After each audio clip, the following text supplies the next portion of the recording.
Here's one in a series of Photoshop tutorials to answer another of Preston's incredibly hard questions. This involves layering separate frames exposed at different values to create a final image with an extended range of light values not possible from an individual exposure.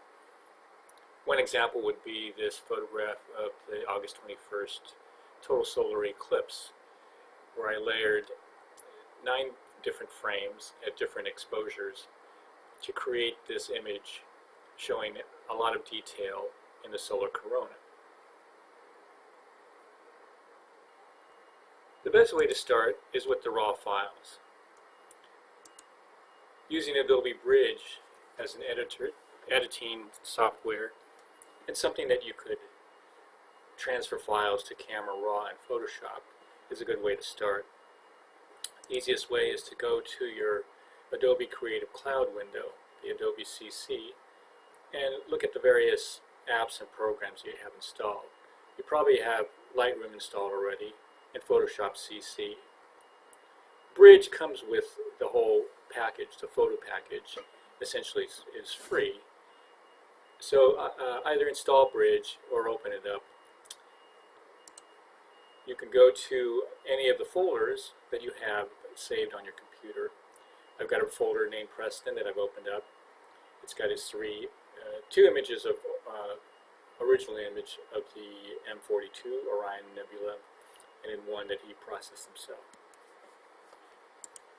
It's best to start out with the raw images.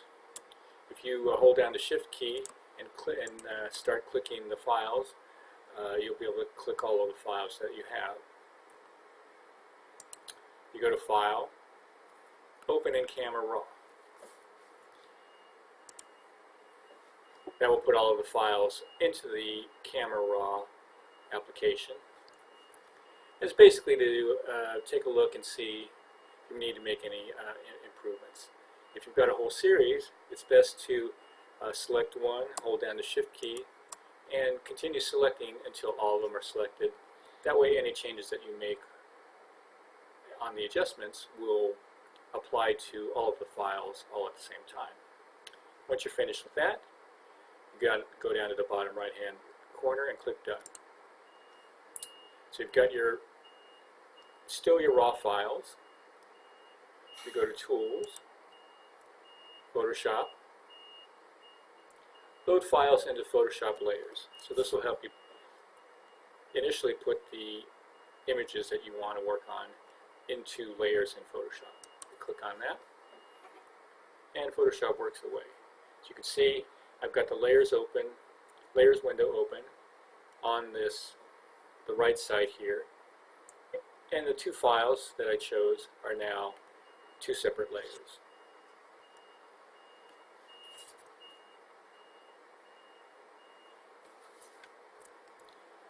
I'll need to select all of these layers. You can either do a select all, or if one of them is selected in this gray color, hold down the Shift key and select the bottom file, and all of the files in between will be selected as well.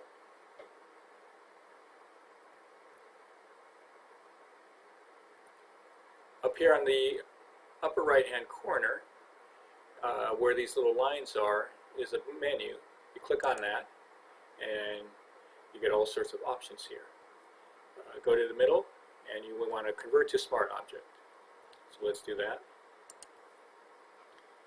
If you've got a lot of files, especially a lot of raw files that are pretty big in size, this process could take several minutes. So you have to be patient as your computer works. Here I have 2 JPEG files, so it went relatively fast. If you've got a really large processor, fast processor, a lot of RAM memory, it'll go much faster. So now we created a smart object out of the 2 layers that we have. Let's go up to Layer on the menus. You pull down, you get a pretty huge menu here. Go down to about the middle where it says Smart Objects. You get another pull down menu. You go down to Stack Mode. So Stack Mode is how we're going to be blending all of these layers.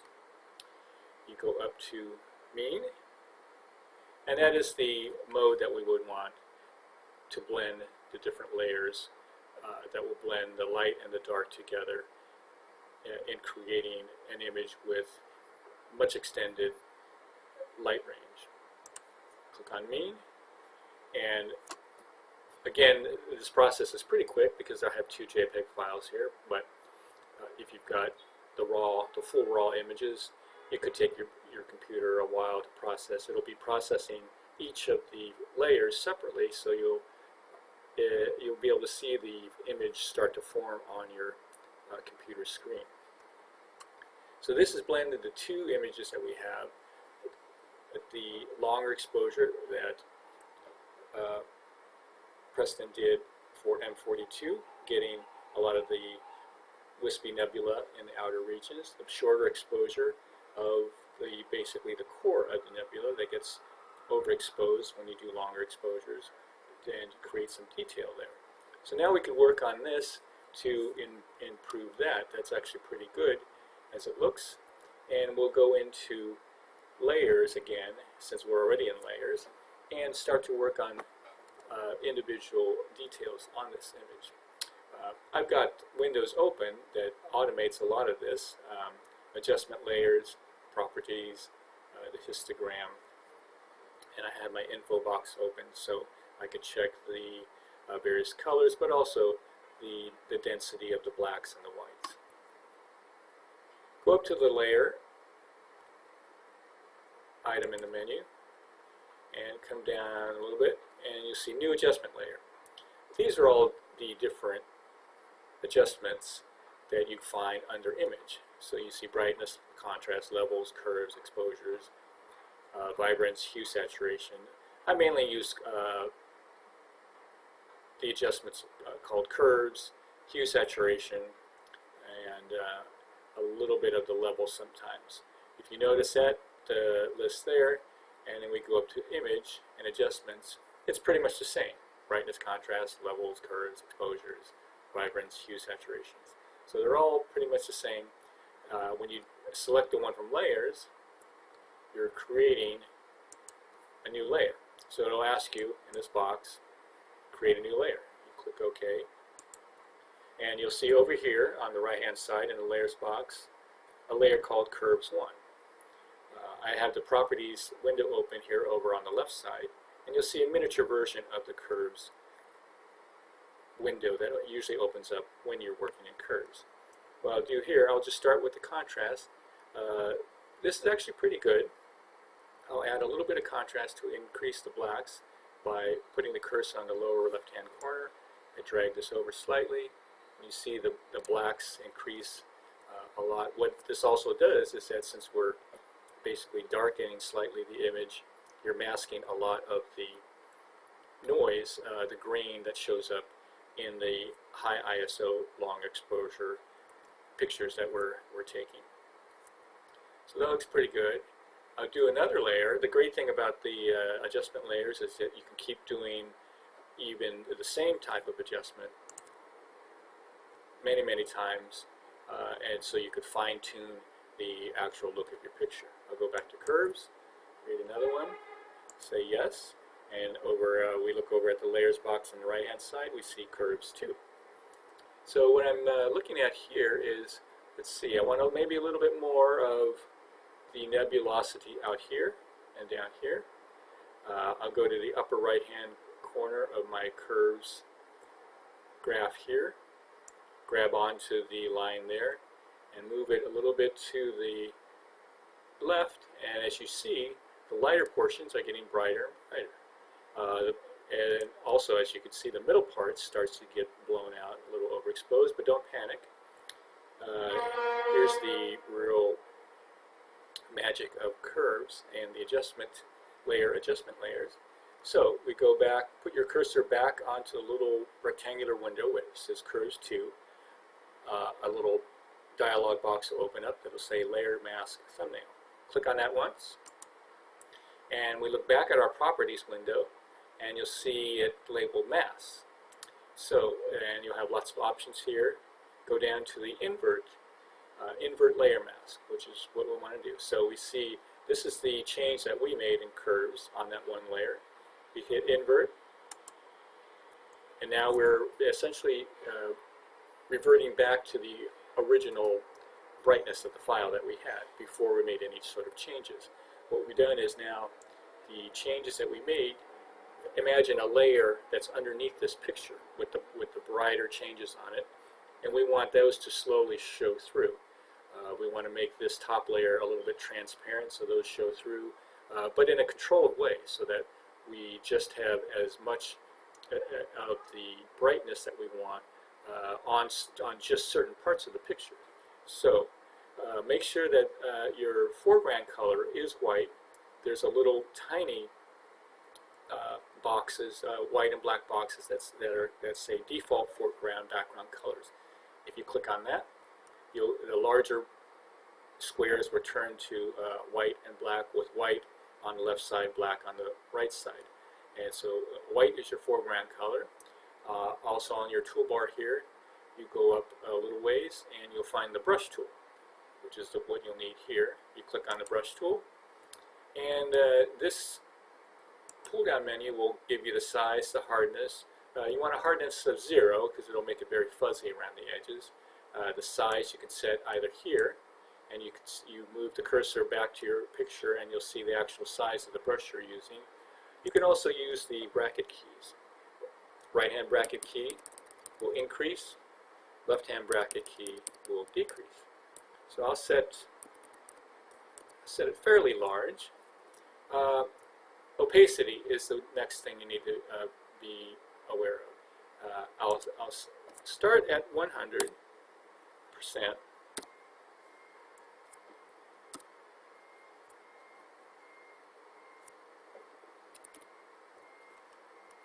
Because then, which means that 100% of the bottom layer will show through immediately. So you'll see the change fairly quickly, and you'll see it, the initial change that we made on the layer come through very fast. But generally, you don't want that. You want to work on it a little bit slower. We can go to our history window. We can go back one step. That'll erase what we've just done. Opacity. If you just click on anywhere with your cursor. You type in a number such as 2 and you'll get 20% opacity. Type in 3, you get 30%. Type in 1, you'll get 10%. I usually start at 10 or 20%. Let's start at 20. Here's our brush, which we can make it any size. I like about this size for what we're going to be doing. So now let's you place it on the area that you want changed, that you want adjusted. Hold the mouse down and you paint. Keep the mouse down, and you sort of paint in this area, and you'll start to see a little bit of nebulosity. Lift up on the mouse, and you sort of check. Do it again. Hold down the mouse. You paint, and if you look toward the curve rectangle, there'll start to be a gray box, and maybe more of a. It'll get wider and wider as you do your painting, and you'll see exactly where you're doing the adjustments. So we do that again. Up here. And then I'll do it down in the lower part of the nebulosity here. Notice I'm not going anywhere near the center of the Orion Nebula because I don't want that to get any brighter than it is now. So I'll keep painting down here. Maybe paint a little bit more up here.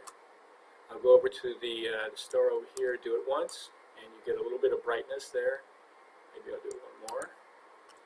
And that looks pretty good there. So if we hold down the Alt or the Option key, click on the little box there, and you'll see the areas that you adjusted, that you painted over. You can see exactly where it's been working on the file. Hold the Alt or the Option key down again, click again, and you go back to your picture. So now we'll do a second curve layer, or rather a third curve layer, to work on the center part of M42. Let's add a third curve layers. Go up to Layers, Adjustment Layer, Curves. Say OK there. And I'll concentrate just on this center part of M42. So I'll grab from the middle, just pull down a little bit. I'll pull down a little until it looks good, till the center part, you see some detail in the 4 stars and some of the nebulosity there. You have to train yourself to ignore everything from the out here. That looks like it's getting darker, but again, we'll do the same method as we did before. So we go over the rectangle on the layers window on the right hand side, we click. We go back to the left hand side in the properties window, click invert, and we're back to our original brightness level. Our brush is selected. This time I'll make the brush smaller. Also enlarge the picture because we're just going to work on the center part. We're at opacity of 20.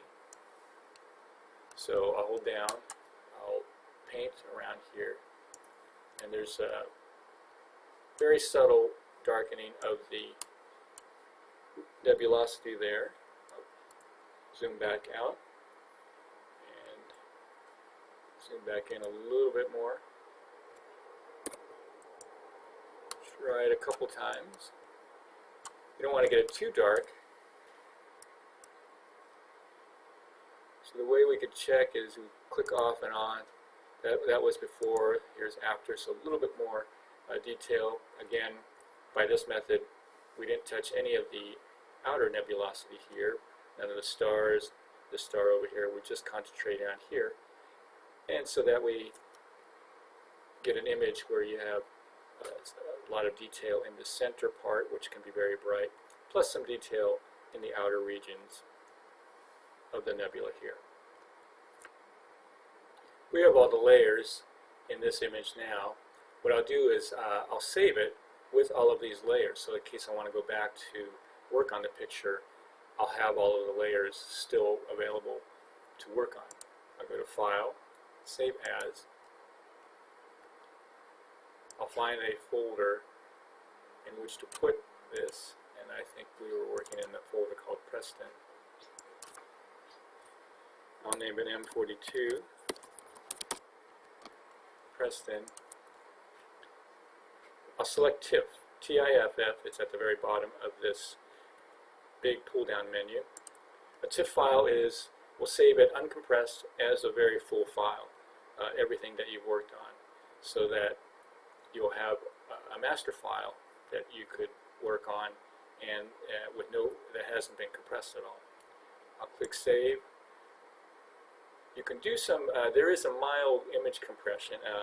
With this file, I'll probably select none since it's only a 21 meg file. Everything else you could probably just leave like that. When you click OK, you'll get another dialog box that says TIFF options. Including layers will increase the file size, just a warning for you. And you just click OK on that. And it'll save it so that when you open this back up, all of these layers will still be available for you to work on and adjust if you wanted to do that. If you're going to save this now as a JPEG, just go to Flatten Image, and you'll see all the images combined into one. Imagine a stack of papers with each of those different layers on it, all combined now into one sheet of paper. Go back, I could go to Save As, and I could save this compressed image or flattened image. I could also save this as a TIFF as well, or I could save this as a JPEG. Click on JPEG. Let's say Preston JPEG. I'll click on Save, and you could select the different quality options. Maximum isn't bad. It gives you readout 630K, which is pretty good. You could email that. You could post that anywhere. And it won't take too long to upload or download. Keep baseline standard is good. Click OK. And now we have this as a JPEG. If you wanted to change the image size, we can go here to image size, which is under image size. Keep your resolution fairly high. We could change the width if we wanted to, the height. As long as this item is selected, each dimension will change proportionally to the other, that's what you want. You want your proportions to remain the same. So that's it for today's tutorial about layering images to create an image that has a wide range of light values from very, very bright to very, very dark.